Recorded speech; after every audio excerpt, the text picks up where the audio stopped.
In October 1958, Pan Am World Airways inaugurated the first transatlantic Boeing 707 service between New York and Paris. The airline had ordered the aircraft years earlier. The executives were confident. The investors were confident. The marketing department had been confident for months, running advertisements that practically vibrated with certainty about the dawn of the jet age. The captain in the left seat that night was one of the most experienced aviators in the world. He was not entirely confident, not because he doubted the aircraft's engineering, not because he lacked skill, but because the 707 was still, at that point, a machine he was in the process of truly knowing. And he understood, with the deep professional honesty of someone who had been flying long enough to know the difference, that knowing an aircraft in your head and knowing it in your hands are two completely different things. The airline had trusted the 707 before its crews fully did. This is the story of that gap. To understand why airlines move faster than their crews, you have to understand what was at stake commercially and why the people making fleet decisions were operating in a completely different frame of reference than the people who would actually fly the aircraft. By the mid-1950s, the major American airlines were locked in a competitive dynamic that had been building for a decade. The post-war expansion of commercial aviation had created a market that was growing rapidly but rewarding efficiency mercilessly. The airlines that could carry more passengers faster at lower per-seat cost were the airlines that survived. The ones that couldn't keep pace found themselves in a deteriorating commercial position that no amount of service quality could fully compensate for. The jet engine offered a solution to every one of these pressures simultaneously. Speed meant more flights per aircraft per day. The same airframe could complete more revenue cycles because each cycle took half as long. Higher altitude meant smoother air, less weather disruption, more consistent scheduling. Turbine engines, despite their enormous initial cost, had fewer moving parts than piston engines and promised over time lower maintenance costs and better reliability. The economics, on paper, were not merely attractive, they were transformative. The airline that put jets into service first would have a competitive advantage so significant that its rivals couldn't afford to let it consolidate. Juan Trippe at Pan American understood this earlier and more completely than almost anyone in the industry. His order for Boeing 707s, placed in 1955 before the aircraft had completed its development, before a single airline pilot had been trained on the type, was not an act of aviation enthusiasm. It was a calculated competitive strike. Trippe was buying time as much as aircraft. By committing early, he shaped the development of the aircraft toward Pan American's requirements, secured delivery positions ahead of competitors, and signaled to the industry that the jet age was not a question of when, but of when, and that Pan American intended to define the when.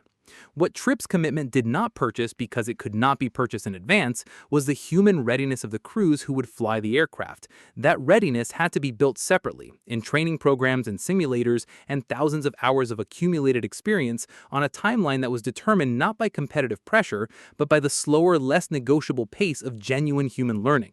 The gap between those two timelines, the commercial timeline and the human one, is where this story lives. The airlines trusted the 707 because of what the data said. The crews were slower to trust it because of what their bodies felt. And to understand that difference, you have to understand what made the 707 genuinely specifically different from everything that experienced pilots had built their careers on. The most immediate difference was the one nobody could quite prepare for in a classroom: energy.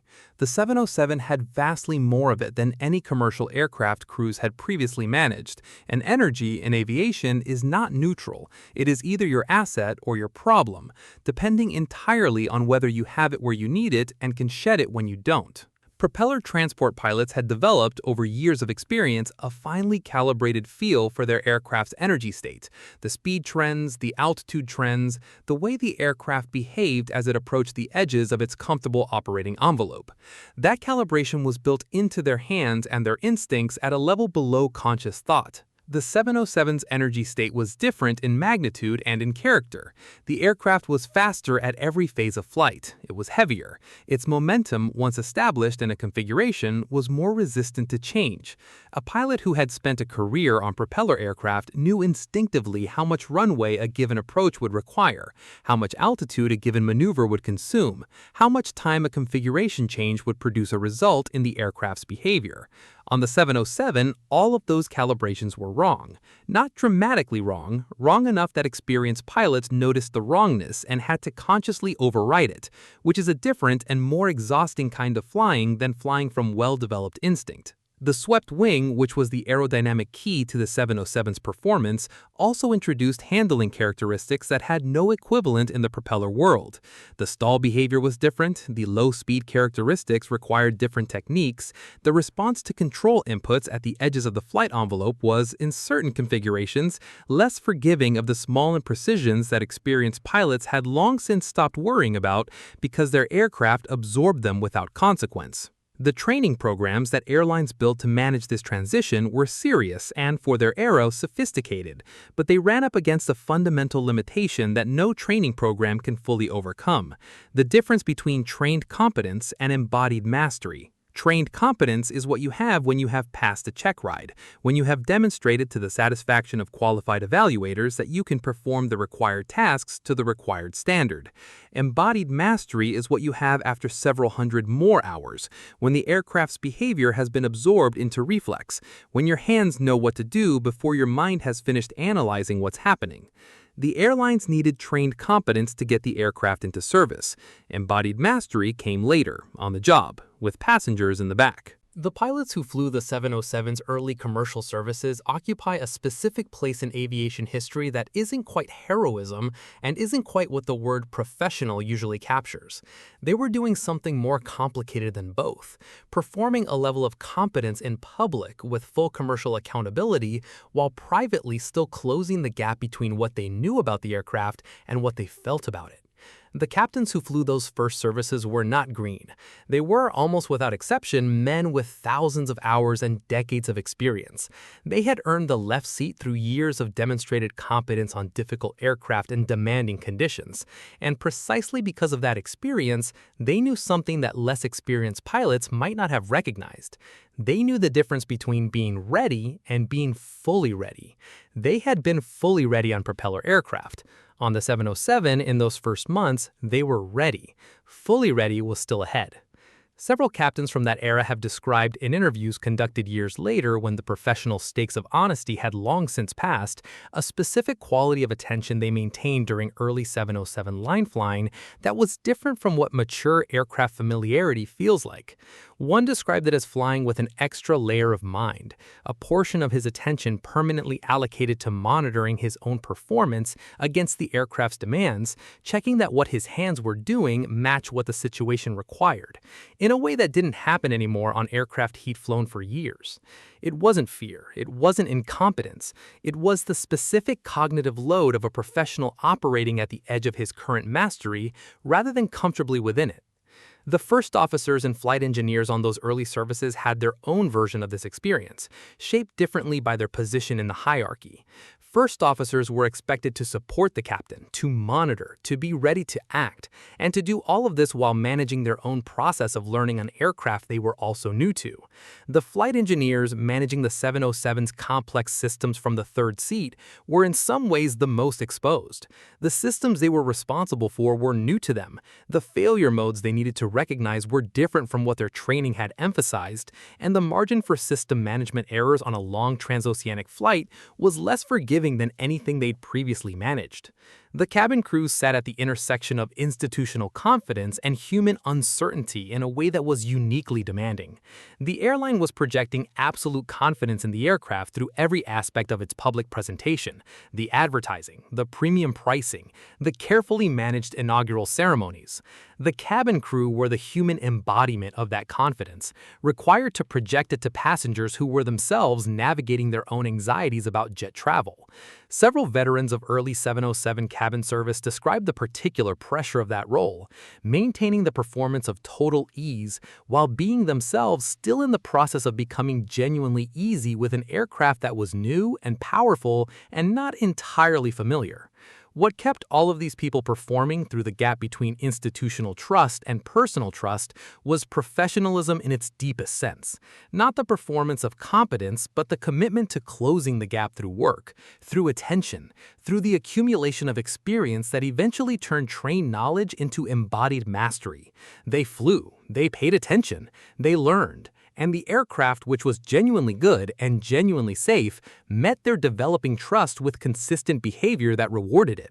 The conflict embedded in this story was not dramatic in the way that aviation accidents are dramatic. It was structural, a mismatch between two legitimate imperatives that couldn't be fully reconciled without cost to one or the other. The airlines needed the 707 in service as quickly as possible because competitive survival required it. The crews needed time because genuine mastery requires time and cannot be shortened beyond certain limits without accepting risk. The resolution of this conflict, putting the aircraft into service before the human readiness curve had fully completed, was a calculated decision, made by people who understood what they were doing and believed, correctly as it turned out, that the training standards they had met were sufficient to operate safely, even if they hadn't yet produced the depth of familiarity that years of experience would eventually provide. But it produced incidents, not catastrophes. The early 707 commercial service record, while not perfect, was not marked by the kind of disasters that end programs.